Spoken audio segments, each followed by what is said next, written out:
종교개혁을 기념하는 주일입니다. 우리 종교개혁은 마틴 루터가 1517년 10월 31일 면죄부 판매에 대한 부당함을 알리기 위해서 95개 조항을 비텐베르그 성문에 붙이면서 시작되었습니다. 종교개혁 주일을 맞이하면서 우리는 루터와 또 이를 이어가서 이를 성경적으로 정리한 칼빈, 이 두 분에게 우리는 다음의 점에서 좀 감사를 표해야 됩니다. 이 성찬식에 참여할 때 우리는 루터에게 감사해야 됩니다. 루터는 우리 예수님께서 마지막 만찬을 하실 때 다 받아라 그랬거든요. 그래서 이 다 받아라 한 걸 가지고 잔과 떡도 다 받기를 원하신다. 그래서 로마 캐톨릭은 잔은 주지 않았습니다. 근데 루터는 이 하나님의 예수님의 이 마지막 만찬 말씀을 가지고 그에 저항했고, 오늘날 우리 개혁교회는 잔과 떡을 다 받습니다. 루터로 인하여 또 우리는 성경을 읽을 때마다 루터에게 감사해야 됩니다. 루터는 독일어 성경을 번역했습니다. 이때로부터 자국어로 성서 번역이 당연시 되었습니다. 우리 모두 말씀을 우리말로 읽게 되었습니다. 칼빈의 경우는 루터보다 26살 어립니다. 그래서 존 칼빈은 종교개혁의 2세대다 이렇게 볼 수가 있습니다. 칼빈은 기독교 강요를 1535년 초판을 적는데요. 성경이 모든 교리와 경건을 다 담고 있다. 성경의 충족성, 성경의 명료성. 성경에 없는 거는 그건 필요 없는 거다. 그래서 로마 캐톨릭이 성경에 없는 게 너무 많이 있거든요. 그거는 구원과 상관없다. 성경의 명료성, 충족성, 이것을 존 칼빈은 분명하게 제시했습니다. 또 칼빈은 참된 교회는 어떤 교회인가? 왜냐하면 종교개혁이 일어나고 나서 이제 로마 캐톨릭으로부터 새로운 교회들이 생기게 됐잖아요. 그럼 저것도 교회인가 아닌가? 이게 중요한 문제였습니다. 그래서 존 칼빈은 참된 교회의 표지는 두 가지다. 하나는 올바른 말씀의 선포고, 그리고 주기적인 성례 집행. 바로 이 두 가지가 있으면 그거는 참된 교회다. 그리고 오늘 우리가 찬양 부를 때 은혜 받을 수 있었던 이유는 이 찬양이 지금 한글로 불려졌기 때문입니다. 이거는 칼빈 덕택입니다. 그 전에는 어땠는가 하면 찬양은 성직자만 불렀고, 그리고 라틴어로만 불렀습니다. 그러니까 못 알아듣습니다. 근데 칼빈에 의해서 모두가 자기 나라 말로 하나님을 찬양할 수가 있게 되었습니다. 이게 다 종교개혁의 영향입니다. 교회 역사가 필립 샤프는 종교개혁이 일어난 16세기를 초대 교회 1세기와 더불어 위대한, 인류에서도 가장 위대한 세기를 들라 하면 그건 1세기고 16세기다. 왜 그런가? 1세기와 16세기는 예수님의 가르침을 순수하게 빛나게 했던 세기이기 때문에. 그래서 종교개혁은 모토가 뭔지 아십니까? 처음으로 돌아가는 겁니다. 1세기로 돌아가는 겁니다. 예수님 말씀하신 것만 붙드는 겁니다. 초대교회 1세기, 16세기, 종교개혁이 일어났던 16세기, 위대한 세기. 바로 처음으로 예수님과 사도가 하신 말씀, 그것만 붙잡는 그 시작이, 그 회복이 종교개혁입니다. 오늘 본문에 있는 히브리서 9장은 첫 언약에 드려진 성소에 대해서 말합니다. 1절, 첫 언약에도 섬기는 예법과 세상에 속한 성소가 있더라. 이 첫 언약은 구약 율법에 기초한 것이고 예수님이 오실 때까지 효력이 있는 약속들입니다. 이 첫 언약에도 성소가 있습니다. 성소는 이 세상에 있지만 이 세상의 가장 거룩한 곳이 성소입니다. 구별된 곳. 그래서 여러분 꼭 기억하십시오. 거기는 섬기는 예법이 다릅니다. 교회는 섬기는 예법이 다릅니다. 성도는 서로가 살아가는 방법이 다릅니다. 이 세상에 있지만, 왜냐하면 우리는 거룩한 자들이거든요. 예비한 첫 장막이 있습니다. 그 안에 등대와 상과 진설병이 있으니 이것들은 성소입니다. 그리고 3절에 보니까 둘째 휘장이 있는데 휘장 안에는 지성소가 있습니다. 휘장은 청색, 자색, 홍색, 가늘게 뺀 고실로, 배실로 커튼을 만들고 그 위에 그룹들, 천사들의 모습을 공고히 수가놓여 있습니다. 그 휘장을 지나면 지성소가 됩니다. 지성소는 어떤 것입니까? 그 당시 이 땅에 가장 거룩한 곳이 지성소입니다. 4절 5절 보니까 거기는 금향로가 있습니다. 언약궤가 있고 만나를 담은 금 항아리가 있고 아론의 쌍난 지팡이가 있고 언약의 비석들이 있습니다. 근데 히브리서는 이 만나 담은 항아리, 아론의 쌍난 지팡이와 언약의 비석들과 함께 언약궤 안에 있다고 봤는데 실제로는 언약궤 안에는 언약의 10계명이 있는 비석들, 돌만 있고 그 앞에 언약궤 앞에 만나 담은 항아리와 아론의 쌍난 지팡이를 두었습니다. 6절 이 모든 이런 것들은 이같이 예비하였으니 제사장들이 항상 첫 장막, 이건 성소죠. 첫 장막에 들어가서 섬기는 예를 정하고 향을 갈고 떡을 가는 겁니다. 7절 한번 읽어봅니다. 오직 둘째 장막은 대제사장이 홀로 1년에 1차씩 들어가되 피 없이는 아니하나니 이 피는 자기와 백성의 허물을 위하여 드리는 것이니라. 자, 히브리서 저자는 지금 말하고 싶은 게 있습니다. 그게 피입니다. 1년에 한 번 대제사장이 들어가는 그 중요한 그날에 피 없이는 못 들어갔다는 겁니다. 21절에 똑같이 이야기합니다. 또 이와 같이 피로써 장막과 섬기는 일에 쓰는 모든 그릇에 뿌렸느니라. 왜 그곳이 세상에 제일 거룩한 곳입니까? 피로 거룩함을 받았기 때문에, 피 뿌림을 받았기 때문에. 자, 그런 이 피가 죄를 속하고 이 피가 구분시킨 똑같은 그릇이지만 피를 뿌리면 그 그릇은 하나님 앞에 쓰이기에 합당한 그릇이 된다. 피가 그 역할을 한다는 겁니다. 자, 9절 아주 중요한 말씀이 나오죠. 읽어봅니다. 이 정막은 현재까지의 비유니 이에 의지하여 드리는 예물과 제사가 섬기는 자로 그 양심상으로 온전케 할 수 없나니. 이거는 현재까지 예수님 오실 때까지 비유입니다. 뭐의 비유입니까? 피가 어떤 역할을 하는가, 피가 왜 중요한가를 보여주는 비유입니다. 그런데 옛날의 피는 양심까지는 새롭게 할 수가 없습니다. 내가 주님께서 뿌리라 해서 뿌리긴 뿌렸는데 내 양심이 달라지지 않습니다. 양심이 뭐냐 하면 하나님의 거룩함을 대면하는 지점입니다. 하나님의 말씀에 따라 판단받는 것이 양심입니다. 그래서요, 양심은 하나님으로 가까이 가게 할까요? 멀리 가게 할까요? 양심이 있는 사람은 하나님으로 올까요? 하나님께 안 올까요? 양심 있는 사람은 교회 못 옵니다. 양심이 있는데 어떻게 하나님 앞에 나옵니까? 양심만 갖고는 절대 하나님 앞에 나올 수가 없습니다. 진짜 양심적인 사람은 예수님 못 섬깁니다. 내 안에 두 마음이 있는 걸 알고, 내가 지은 죄가 많은 걸 알고, 내가 하나님 뜻대로 행하고자 하는 마음이 없는 걸 아는데 어떻게 내가 하나님 앞에 예배를 드립니까? 여러분, 양심은 기억하시길 바랍니다. 보혈 없는 양심은 하나님으로부터 멀어지게 합니다. 이게 양심적인 사람입니다. 왜 우리가 하나님 앞에 나올까요? 양심 때문이 아니라 보혈로 우리를 덮어주신 그 보혈을 의지하고 나오는 겁니다.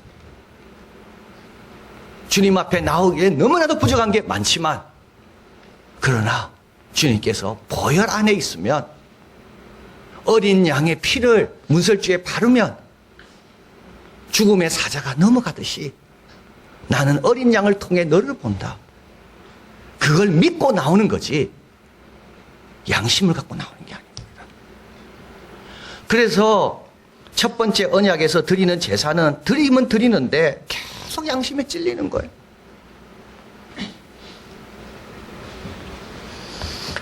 자, 베드로전서에 보면 이렇게 나옵니다. 3장 21절 오직 선한 양심이 하나님을 향하여 찾아가는 것이라. 자, 그래서 이 양심이 보혈을 의지하는 양심이 되면 그 하나님의 은혜를 생각하고 그 하나님의 도움을 얻기 위하여 이 변화된 이 보혈을 아는 양심은 적극적으로 하나님께 찾아가는 겁니다. 자, 그리스도의 피만이 그렇습니다. 그런데 첫 언약에는 아직 그리스도의 피가 아니고 양과 염소의 피이기 때문에 양심상 계속 같이, 그게 첫 언약 동물의 피의 한계라는 겁니다. 25절 대제사장이 해마다 다른 것의 피로써 들어가는 것 같이 자주, 그래서 해마다 자주, 반복은 불완전한 것을 뜻합니다. 늘 반복하는 거, 늘 많아야 되는 거, 이런 것들은 온전한 것을 만나지 못해서 그렇다는 겁니다. 자, 10절 읽어봅니다.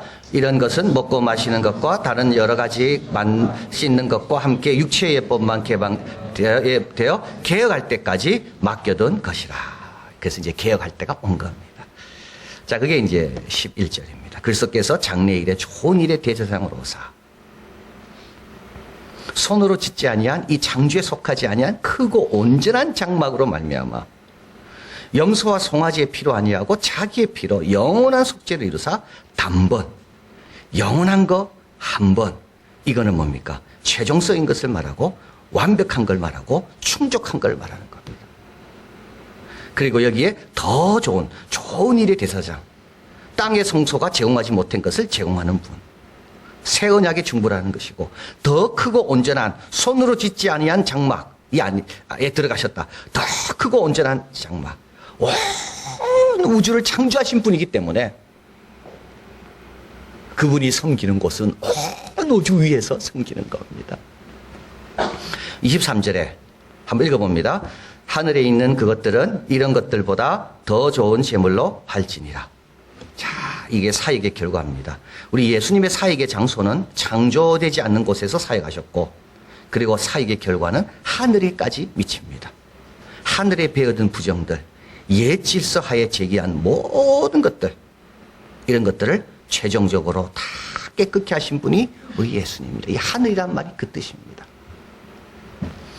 13, 14절 염소와 황소의 피와 및 암송아지의 죄로 부정한 자에게 뿌려 육체를 정결케 하여 거룩케 하거나 하물며 영원하신 성령으로 말미암아 흠없는 자에게 하나님께 드린 그리스도의 피가 어찌 너희 양심으로 죽은 행실에서 깨끗하게 하고 살아계신 하나님을 섬기게 못하겠느냐. 양심이 갈 곳이 있는 겁니다. 제일 양심적인 사람이 이제 갈 곳이 생겼습니다. 바로 보혈을 의지하는 겁니다. 양심으로 죽은 행실이라는 말은 뭡니까? 그래서 포기한 걸 말합니다. 양심 갖고는 포기할 수밖에 없습니다. 양심 갖고는 안 되기 때문에 늘 반복하고 늘 자주하고 늘 애써도 안 되기 때문에 양심으로는 포기하게 되거든요. 그런데 우리 예수님의 보혈로 인하여 다시 새로워지는 겁니다. 그래서 하나님을 섬기게 되고 히브리서 10장 19절 읽어봅니다. 그러므로 형제들아 우리가 예수의 피를 힘입어 성소에 들어갈 담력을 얻었나니 10장 22절 읽습니다. 우리가 마음의 뿌림을 받아 양심의 악을 깨닫고 몸을 맑은 물로 씻었으니 참 마음과 온전한 믿음으로 하나님께 나아가자. 여러분 이제 알겠죠? 양심 갖고 안 됩니다. 양심으로는 오라 나는 공고한 사람이로다. 이것밖에 안 됩니다. 그러나 이 양심이 갈 곳이 있죠. 그리스도의 보혈인 겁니다. 자, 그리고 15절 이로 인하여 그는 새 언약의 중보시니 이는 첫 언약 때 범한 죄를 속하려고 죽으사 부르심을 입은 자로 하여금 영원한 기업을 얻게 하려 하심이니라. 새 언약의 백성이 됩니다.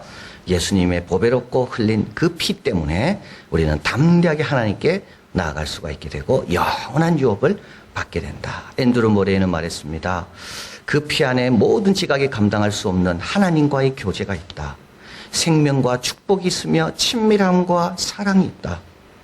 어떤 이들은 이를 거부하고 어떤 이들은 공감하지 않습니다.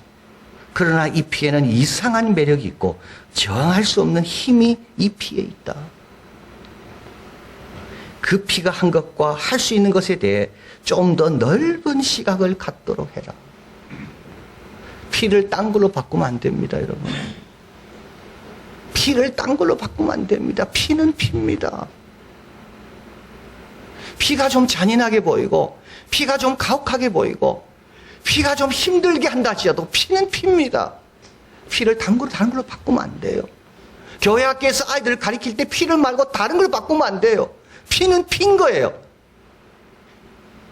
예수님이 흘린 그 진홍 같은 그 피인 거예요, 그거. 그 피 안에 힘이 있다고요. 그 피를 묵상하고 그 피가 한 것을 생각하고 그 피가 할 것을 생각할 때 하나님과의 친밀함으로 들어가는 그 신비로운 역사를 경험하는 겁니다. 그러니까 하나님의 말씀을 너무 인간의 수준으로 낮추면 안 됩니다. 피는 피고 십자가는 십자가고 죽음은 죽음이고 몸의 부활은 부활인 겁니다. 여기에 더하거나 빼면 되지 않습니다. 그 피가 한 것과 할 수 있는 것에 대한 넓은 시각을 갖도록 해라. 자, 그러면 예수님의 피에 대해 할 일은 뭡니까? 피를 의지해야 됩니다. 피뿌림을 받는 겁니다. 6월절 어린 양의 피가 문설주에 발랐을 때 그 안에 있는 자들은 다 살았습니다. 예수 그리스도의 보혈을 의지하는 겁니다. 그 피의 능력을 믿고 그리고요 주님 앞으로 담대히 나오는 겁니다. 그리고 경건하게 살아야 됩니다. 예수님 오기 전에 제일 거룩한 곳은 성소요 지성소. 왜냐하면 피 뿌린 곳이었거든요. 이제는 제일 거룩한 곳은 어딜까요? 바로 우리들입니다. 피 뿌림을 받은 자들이거든요. 고린도전서 3장 16절 읽어봅니다. 너희가 하나님의 성전인 것과 하나님의 성령이 너희 안에 거하시는 것을 알지 못하느냐. 고린도전서 6장 19, 20절 읽습니다. 너희는 너희 것이 아니라 값으로 산 것이 되었으니 그런즉 너희 몸으로 하나님께 영광을 돌려라. 여러분, 지성소가 그렇게 거룩한 곳이었. 오늘 우리는 예수님의 피가 있는 자들 더 거룩하게 살아야 됩니다. 따로 섬기는 예법이 있습니다. 그래서 하나님의 백성은 하나님의 말씀 따로 구별된 그 말씀에 따라서 우리는 사는 겁니다. 마지막으로 우리 예수님의 희생을 배워야 됩니다. 14절에 보니까 자기를 하나님께 드린 그리스도의 피. 우리 예수님은 당신을 드렸지 남을 드린 적이 없습니다. 우리 하나님은 아브라함에게 네 사랑하는 독자 이삭을 바치라 그랬지 너 이스마엘 바치라 안 그랬습니다. 16, 17절 유언은 유언한 자가 죽어야 되나니 유언은 그 사람이 죽은 후에야 경고합니다. 유언한 자가 살았을 때는 언제든지 효력이 없습니다.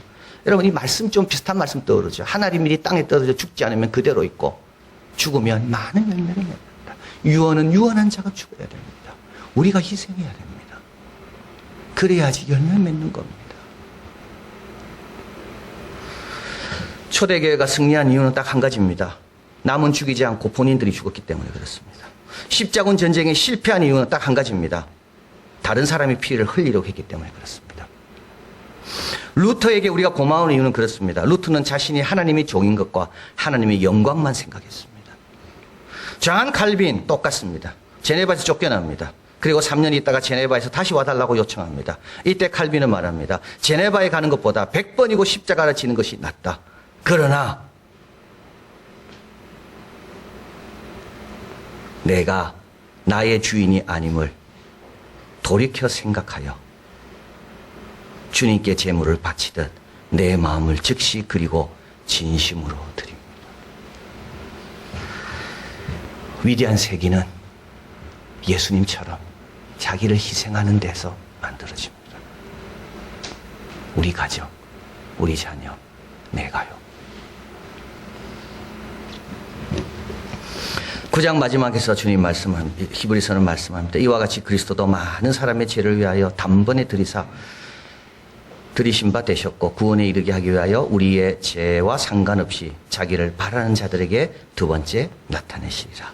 주님 다시 오실 때까지 그분 만날 것을 사모하면서 그 피를 의지하고 더 경건하게 희생 감당하면서 잘 살아 우리 주님 오심을 잘 준비하는 우리가 되길 바랍니다. 사랑의 하나님 감사합니다. 그 피를 의지하는 자 새 사람이 된다고 그랬습니다. 양심을 갖고는 하나님과 멀어질 수밖에 없습니다. 그러나 이런 우리를 불쌍히 여기시고 아들의 독생자를 보내셔서 우리를 건져주시고 새롭게 하시고 담대하게 하시는 그 예수 그리스도의 피, 그 피를 의지하고 그 피를 붙들고 그리고 그 피가 우리 교회에 뿌려졌다는 것을 확신하고 경건하게 그리고 나도 예수님 본받아 나의 것들을 드리기를 아까워하지 않아서 주님의 그 십자가의 사랑과 은혜가 계속적으로 늘어나며 온 세상에 그 피의 열매가 맺히는 그 일에 우리 함께하고 수고하고 헌신하는 우리 이안교회 성도들 우리 가정 다 되게 하여 주시옵소서. 예수 그리스도 이름으로 기도하옵나이다. 아멘.